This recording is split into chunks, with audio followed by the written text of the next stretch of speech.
Chapter 6: Sampling Distribution and Point Estimation of Parameters. After this presentation, the intended learning outcome is to explain and understand general concepts of estimating the parameters of a population or a probability distribution. And it's to calculate and explain the important rule of the normal distribution as a sampling distribution and the central limit theorem. And the last one, solve and explain important properties of point estimation estimators, including bias, variance, standard error, and mean square error. Statistical inference is all about drawing conclusions about one or more parameters of a population. Since we usually can't measure the entire population, we use data from a sample to make estimates. An important part of this process is called point estimation. This is when we try to find one reasonable value that represents a population parameter like mean or variance.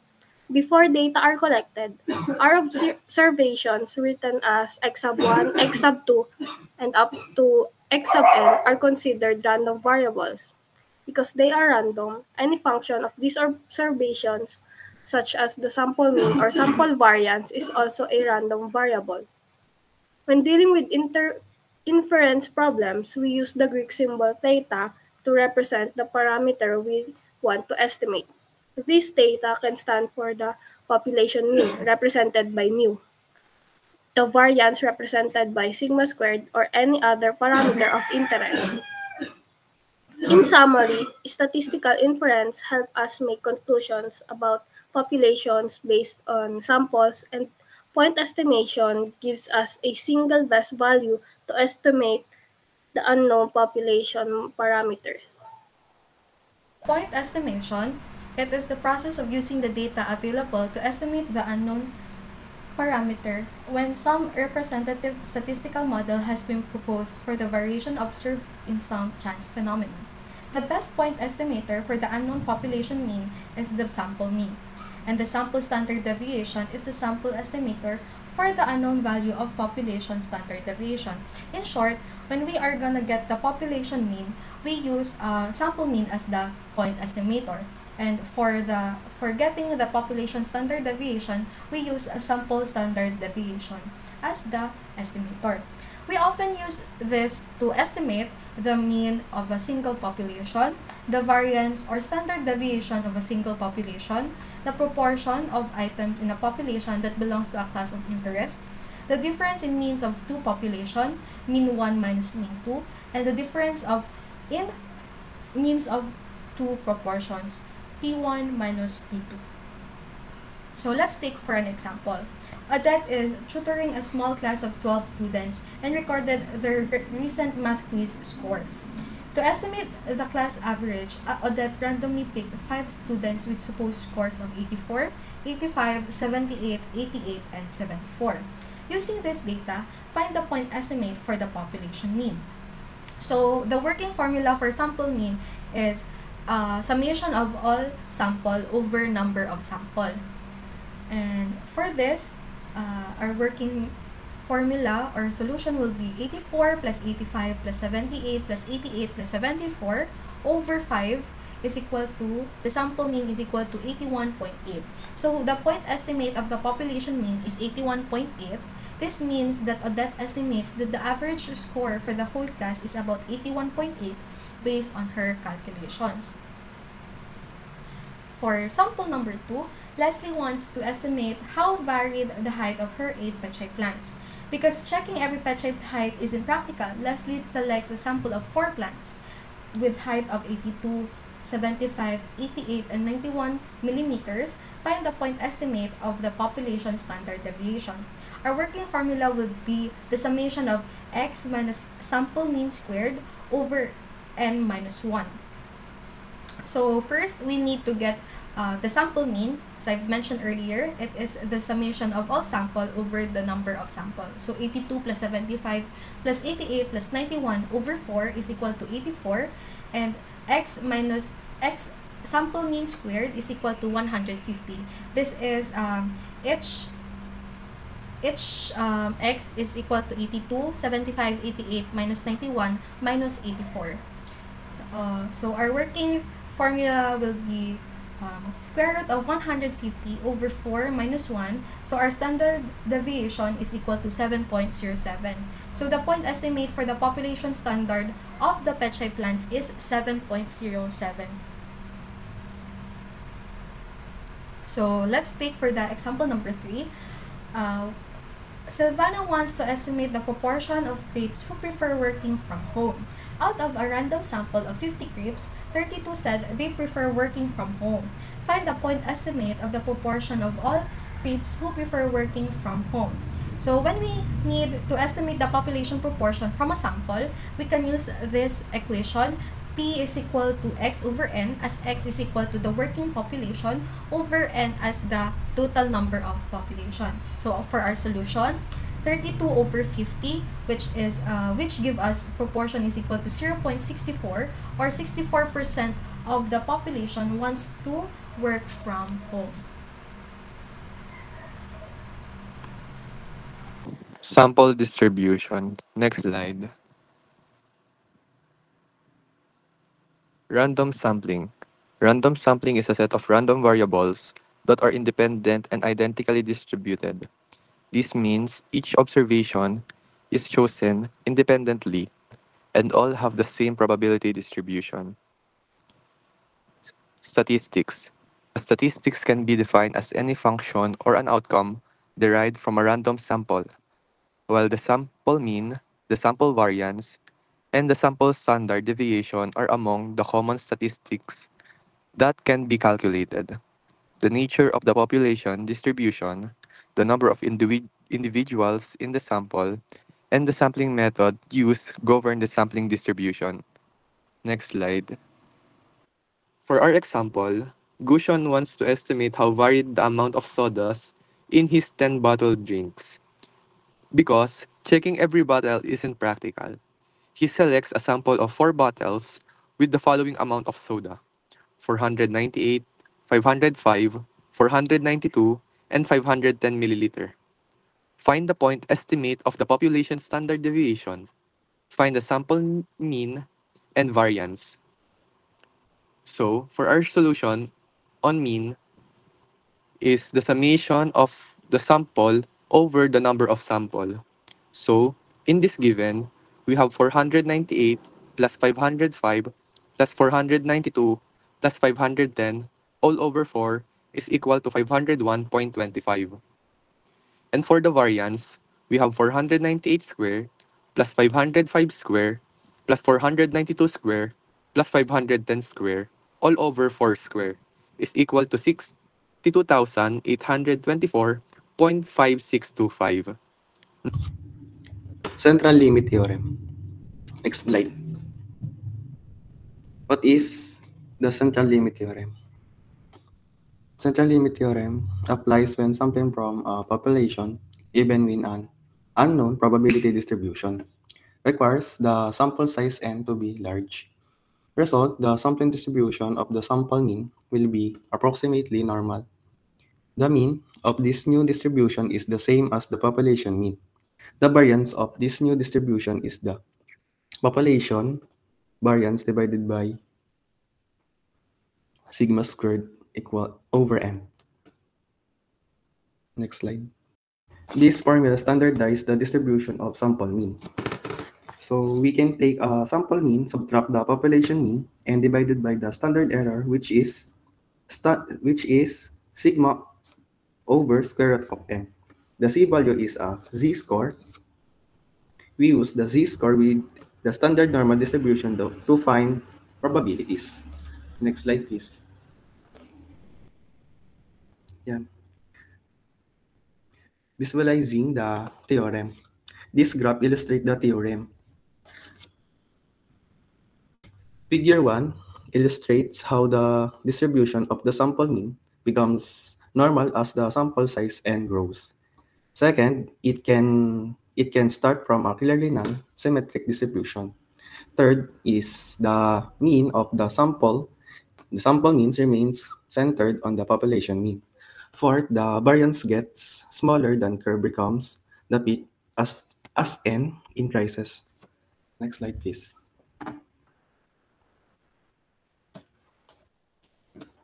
Now we apply this theorem to example 1 regarding to the life of light bulbs. So yan. Eudora owns a company that produce light bulbs that have an average lifetime of 800 hours with a standard deviation of 40 hours. The lifetime of the bulbs are approximately normally distributed. A quality control engineer selects a random sample of 16 bulbs to test. So, question, what is the probability that average lifetime of this sample of bulbs is less than 775 hours? So, here's the solution. We do not use the population standard deviation of 40. We require the standard deviation for the sampling distribution of the mean. This standard error, sigma x is sigma over square root of n. The calculation is 40 over square root of 16, which is 40 over 4, giving 10. Step 2 is we calculate the C-score for 775 hours. We use the formula. Sample mean minus population mean over standard error. This is 775 minus 800 over 10, which equals negative 25 over 10 or negative 2.5. So step 3, the problem P x bar greater than 775 becomes the problem. P z equal greater than negative 2.5. So the answer is 0.0062. This means there is a 6.62% chance for this event. So next slide, please.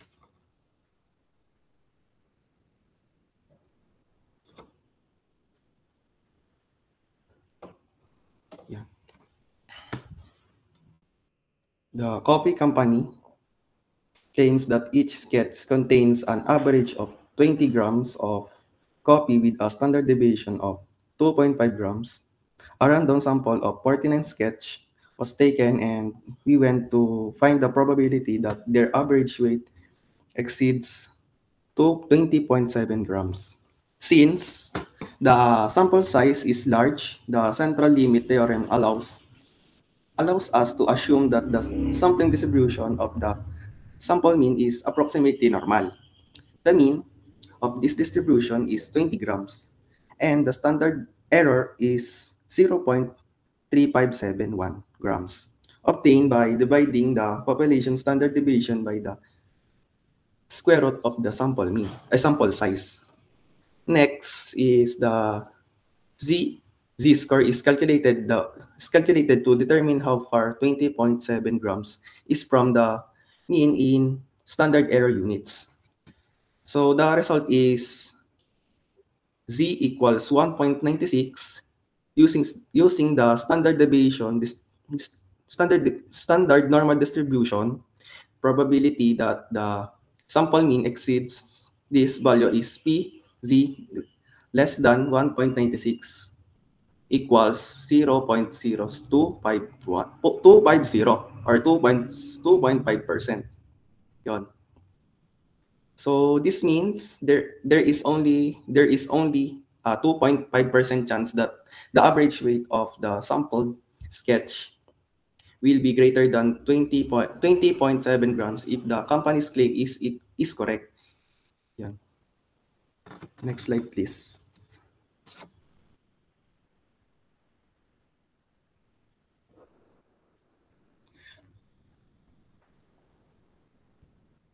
So this formula is the tool for the comparison.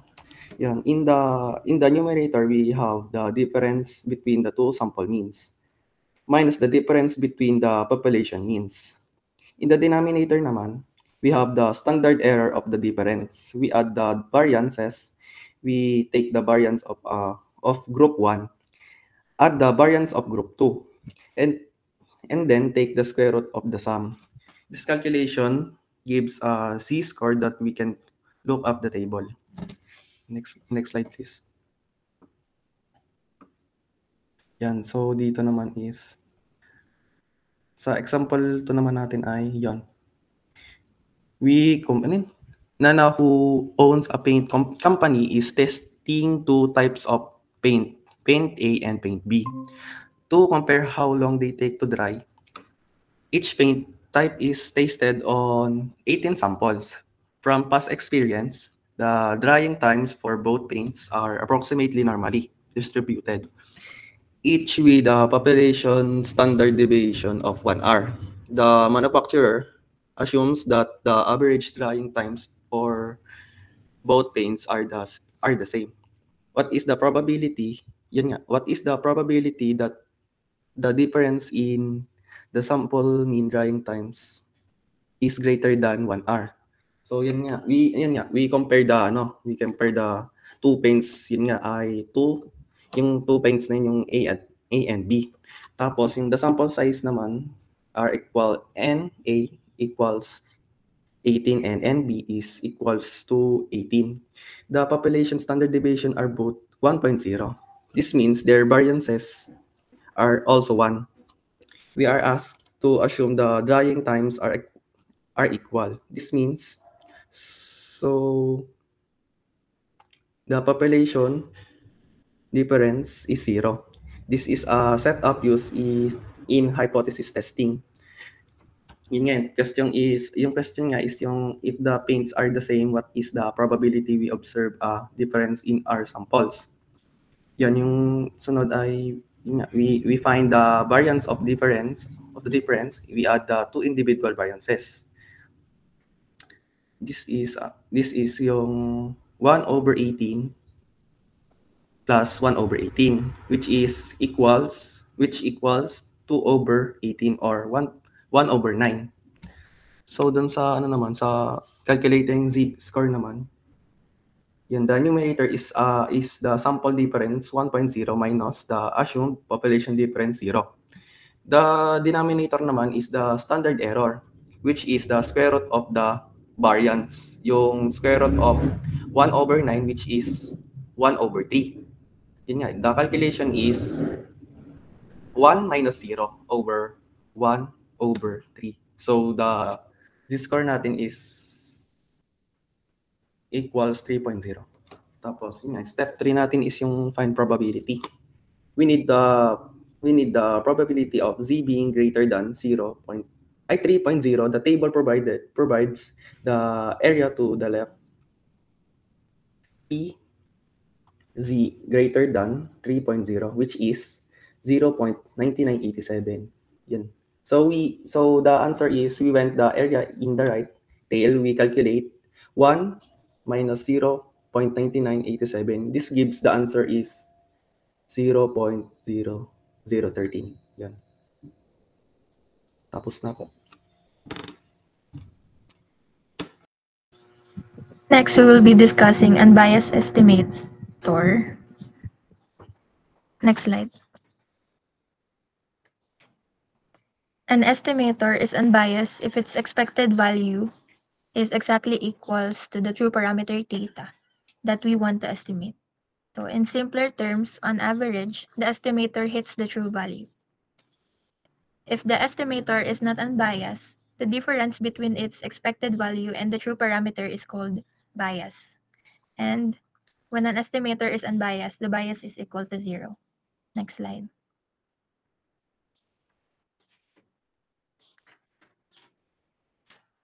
So for example, number 1, estimating the average height of all students in a school. Our estimator, let's call it A. It is simply the sample mean, which is the average height of our small sample group. Our sample mean formula A is the sum of all sample heights x sub 1 through x sub n divided by sample size n. To check for bias, we take the expected value of A, since the expected value of each individual observation is equal to the true population mean theta. So we can replace the x sub 1, x sub 2 through x sub n with theta. This gives us n times theta in the numerator divided by n. And the n will be cancelled out, showing that the expected value of A is equal to theta. So since the expected value of our estimator A is equal to theta, the bias will be 0. This proves that the sample mean is an unbiased estimator for the population mean. Next slide. So for example number 2, a meteorologist estimates the average daily rainfall. They took a sample of 4 days, 10, 12, 8, and 14 millimeters.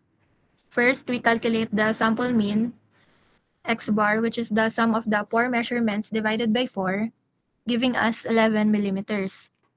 Then, we check the expected value of the sample mean.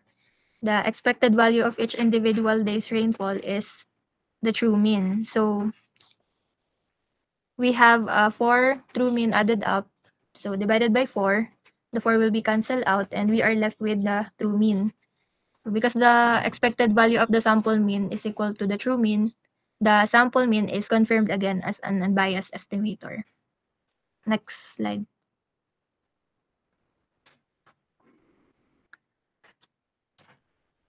So for example number 3, a teacher wants to estimate how much the test score vary in a class. This measure of spread is called the variance. First, calculate the sample mean, which gives us 90. Next, we calculate the square differences between each score and the mean. Adding these differences gives us 50. Now, the formula for the sample variances, x squared, divides this sum by 50 by n minus 1, which here is 3 minus 1. So, s squared is equal to 50 over 2, which is equal to 25. So, this means that the expected value of the sample variance equals the true population variance, confirming the unbiasedness. Next slide. Variance of point estimator. Unbiasedness ensuring accuracy. An estimator denoted estimator data is deemed unbiased if its expected value E estimator is equal to the true parameter value theta. This property ensures that the sampling distribution of the estimator is precisely centered at the parameter being estimated. Those An unbiased estimator guarantees that over repeated sampling, the average of all estimated coverages to the true value, preventing systematic over or underestimation. The condition for unbiasedness is mathematically expressed as E estimator equal to E estimator. Variance quantifying precision. While unbiasedness ensures accuracy, the variance V theta quantifies the estimator's precision. Variance measure the dispersion or the spread of the estimator's sampling distribution around its mean, which is estimator for an unbiased estimator. An estimator with a smaller variance yields estimates that are more tightly clustered around the true parameter value, thereby offering a higher probability of the producing an estimate that is close to the true value in any single instance. This is the essence of a reliability and estimation. The accompanying figure illustrates this principle by comparing two unbiased estimator, theta 1 and theta 2. Since the distribution of theta 1 is narrower than the preferred, I'm sorry, it's not theta, it's estimator 1 and estimator 2. Estimator 2 V estimator 1 is less than estimator 2, making estimator 1 the preferred more precise estimator. Next slide po. The MVUE. The MVUE, also known as the Uniformly Minimum Variance Unbiased Estimator or tawagin nating UMVUE, is the gold standard because it is the most precise unbiased estimator. These examples show that what the MVUE is for various distribution parameters.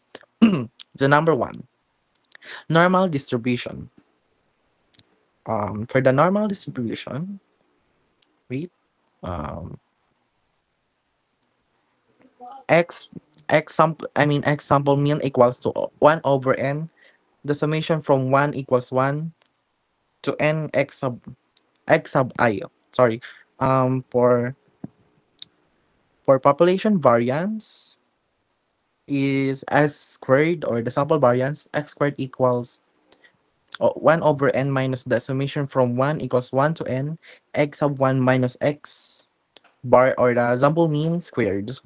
So for the Poisson distribution, x bar equals, or x bar, or the sample mean, equals 1 over n, the summation from I equals 1 to n, and x sub I.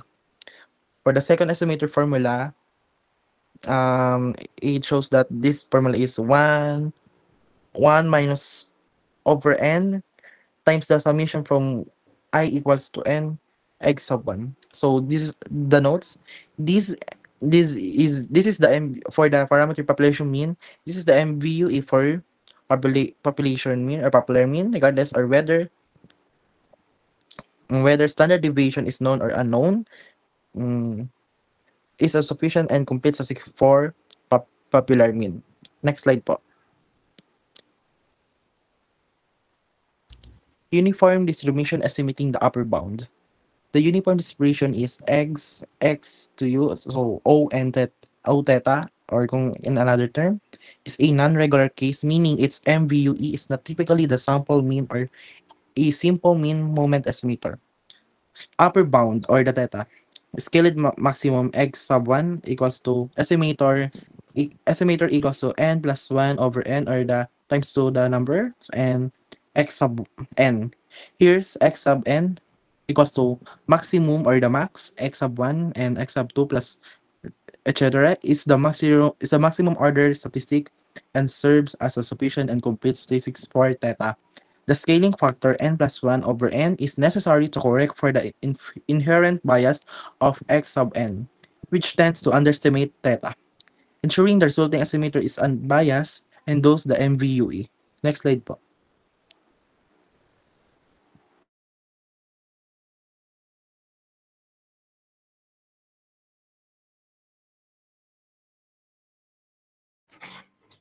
The standard error measures the precision of an estimate. Think of it as the standard deviation of our sample mean. A smaller standard error means our sample mean is more consistent, close to the true population mean, making the estimate more precise. So the formula we use depends on whether we know the population standard deviation. So kapag known yung population standard deviation, we use the formula.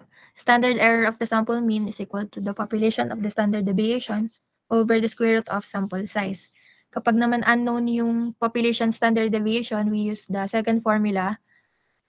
The standard error of sample mean is equal to the sample standard deviation, S, over the square root of sample size, N. Next slide.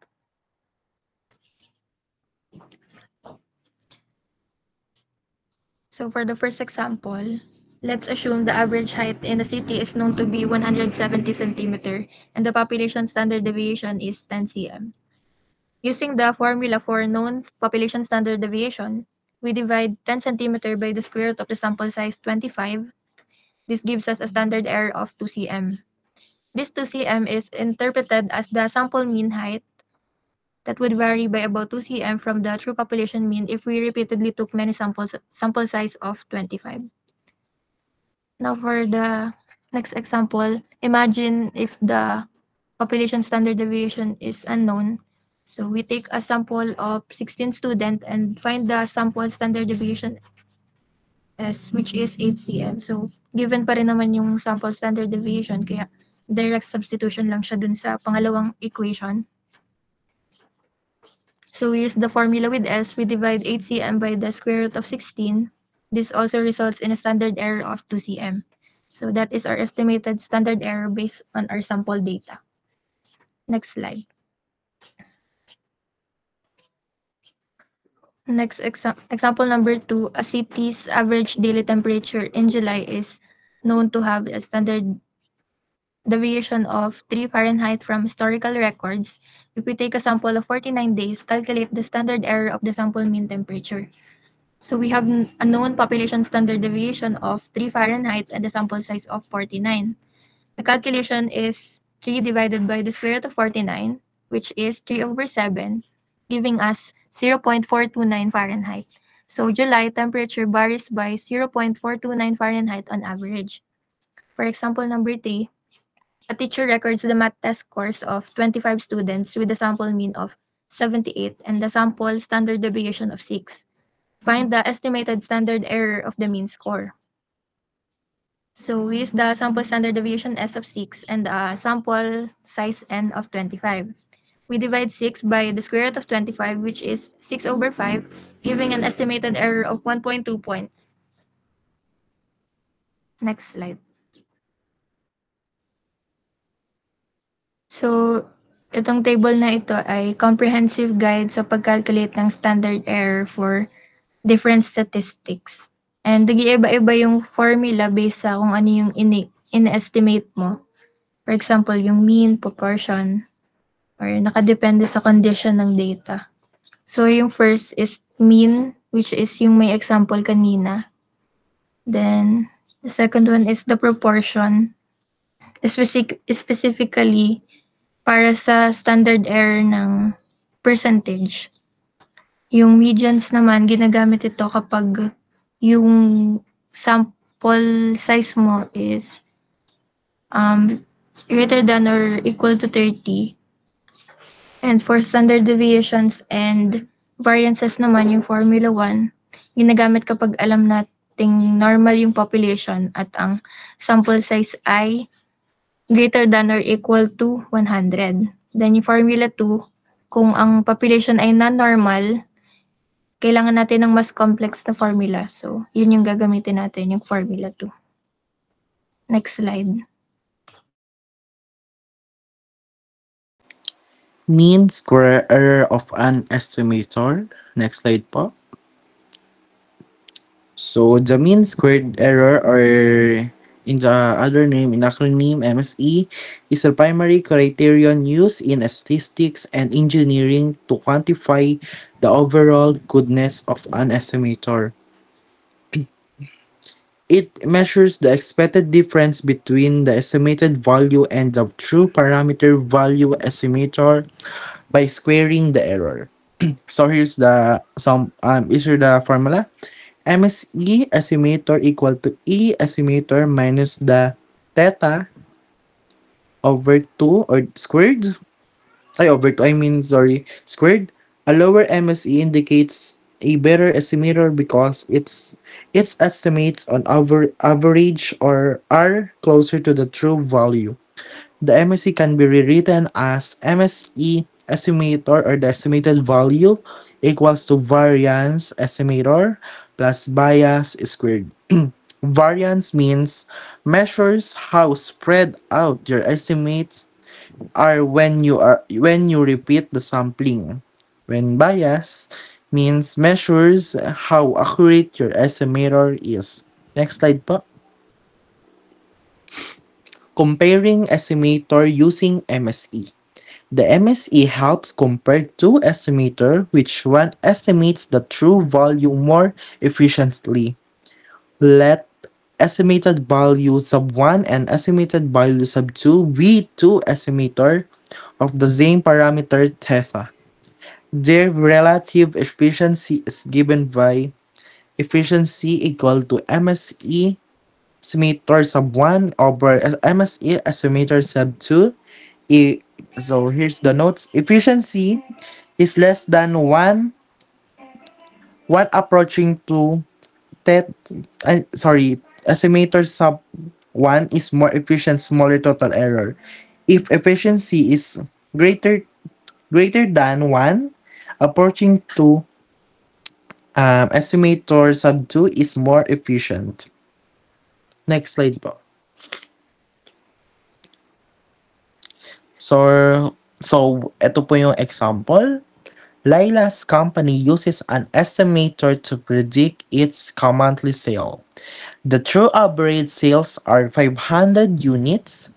The estimator has a variance of 25 and an expected value of 495 units. Find the mean squared error, or the MSE.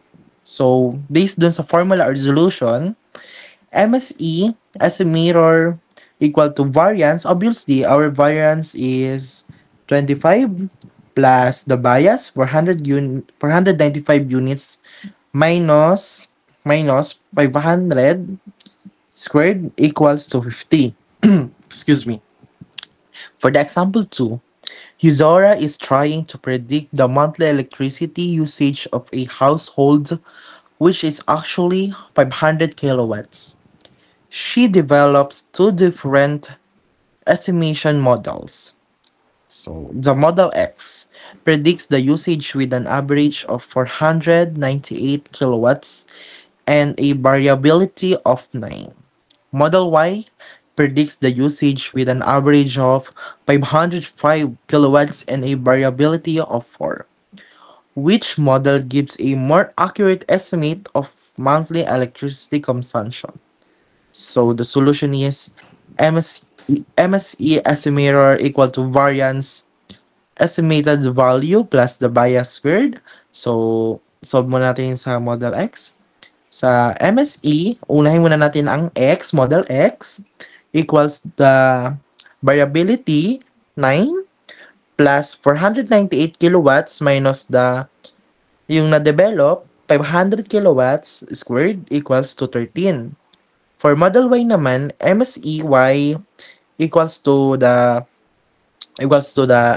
yung variability natin, which is 4 plus yung nakalagay na yung usage niya na 505 kilowatts minus yung nade-develop niya sa estimation or yung estimated natin minus the 500 squared based sa formula natin na ginagamit equals to 29. Since model X has the smaller MSE, it provides a more accurate estimate. So, yung model X daw is more accurate because siya yung pinakamay mababa na, tinagalog lang natin, pinakamababa na MSE. Next slide po. So, for the example 3, a manufacturing company wants to estimate the true average number of units produced per day by one of its new machines. The machine's true average daily output is known to be 100 units. To check the accuracy of two estimation methods, the company collects data using both approaches. So the estimator A has an expected value of 99 units with a variance of 1.2. Estimator B has an expected value of 101 units with a variance of 0.8. The company wants to determine which estimator is the more efficient by comparing their mean squared error or the MSE. So here is the solution. Calculate each estimator MSE. MSE estimated value equals to variance estimator plus the bias squared. Ayan yung formula natin na gagamitin para sa given na to. Obviously, naman. Pero, sa given na to, dalawa yung formula na gagamitin natin. So, malalaman natin yan mamaya after natin makuha yung MSE estimated value or the calculator na ginagamit ang formula for MSE. So, for estimator A, MSEA, so equals to 1.2, yung nakalagay sa given natin. Then, yung 99 units na expected value niya. Then, sa given na average daily na nagagamit nila minus the 100 squared, so equals to 2.2. For estimator B naman is 0.8, which is the variance ng nakalagay sa given. Obviously naman, nakalagay doon 0.8 plus the 101 units na nakalagay din doon. Minus dun sa may daily average nila sa 100. So, squared equals to 1.8. Compute the efficiency. So, ito yung pangalawang sinasabi natin, yung formula na gagamitin naman natin. Since yung hinahanap nga, kasi ang tanong sa given by itself, the company wants to determine which estimator is more efficient by comparing. So, comparing. Pagko-compare natin yung dalawa. Ito na yung pangalawang gagamitin natin formula. Number 2, compute the efficiency of estimator A relative to estimator B, which is efficiency equal to MSE estimator sub 1, MSE estimator to sub 2. So, bale, pag di-divide or tama. If pagdi-divide lang natin yung dalawang nakuha nating value, which is 2.2 over 1.8 equals to 1.22. So, kanina, yung nasabi ko rin, kung greater than, mag-approach siya sa, alam nyo dapat yon. Because the efficiency ratio is greater than 1, the estimator B is more efficient. So, ayun lang. Thank you. Next slide po.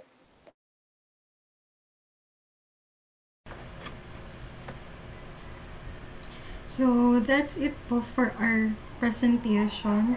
I hope you've learned something po. Thank you.